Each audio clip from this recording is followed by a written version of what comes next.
ఏంది సారు ఏం రాస్తున్నావు? ఎందుకు అని అంటే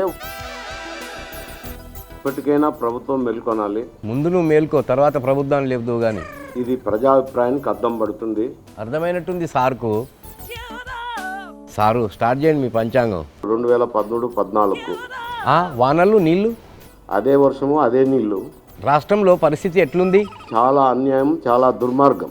దానికి మీ పార్టీ కారణం కాబోతుందా ఏంది? కారణం కూడా ముఖ్యంగా అదే. రేపు జగన్ బాబు పాలన ఎట్టుంటది? ఇది కంటి తుడుపు చర్య మాత్రమే. మరి మీ పరిస్థితి ఎట్టుంటది? దానికేం జవాబు చెప్తారు అంట. మరి జగన్ అట్టుంటే నువ్వెట్టుంటావని అడుగుతున్నాం. అమాంతంగా పెరుగుతున్న ఎట్లా పెరుగుతున్నావు? ప్రతిపక్ష పార్టీలతో కుమ్మక్కయి జగను మంచి మంచి పథకాలు పెడుతుంటే నువ్వు ఉండవా అందులో? మాకేం సంబంధించిన వ్యవహారం అండి? ఎవరెవరో ఏమేమో చేసుకుంటుంటారు. అసలు నీ ఉద్దేశం ఏంది నాకు అర్థమైతలేదు. జగన్ ఇబ్బంది పాలు చేయాలని చెప్పి ఎందుకు ఇటువంటి పనులన్నీ? అహంభావం అహంకారంతో చేస్తున్న చేష్టలు ఇవి. మరి ఇప్పుడు జగన్ జైల్లో ఉన్నాడు కదా, దీన్ని ఏమనుకోవాలి? ఎవరైనా కానీ సంతోషించాలా. జగన్ జైలుంటే బాధ అనిపిస్తుంది సార్ మాకు.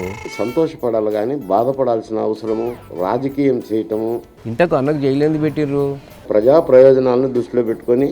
అంటే ఏం చేసిండు మా అన్న? అవినీతి అవకతవక విధానాల వల్లనే మా ఊరంతా ఖండిస్తున్నాం సార్. ఎవరికేం పట్టింది ఊరందరికి ఖండించడానికి?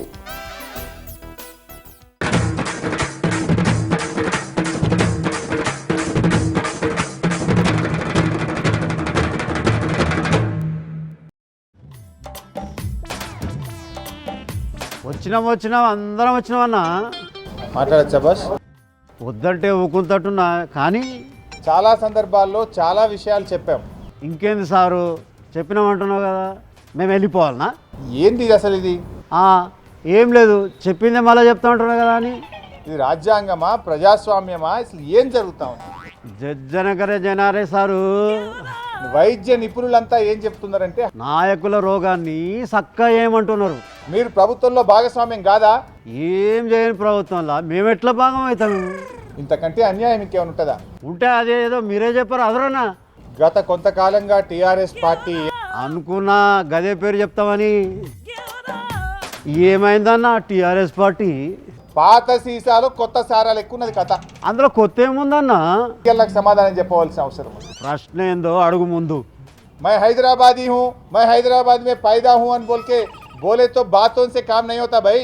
అవు దీనికి సమాధానం ఎట్లా చెప్పాలి? మాటల్లో కాదు చేతల్లో అంటే ఓటు వేరే పార్టీకి వేయాలనా? ఎందుకు నోరు మెదపడం లేదు? చెప్పినాం కదా ఇంకేంది. అదే కొండ నాలుగకి మందేస్తే ఉన్న నాలుగు ఉడిపీకిందట. నాలుక లేకున్నా బాగానే మాట్లాడుతున్నావు సార్. ఏం చేస్తున్నారు తెలంగాణ మంత్రులు? హైదరాబాద్లో డయాబెటీస్ ఎక్కువైపోయింది, అందుకే నువ్వు సిద్దిపేట తిరుగుతున్నావు ఈ నడమ. అది నిజమే అని. థ్యాంక్ యూ అన్నా.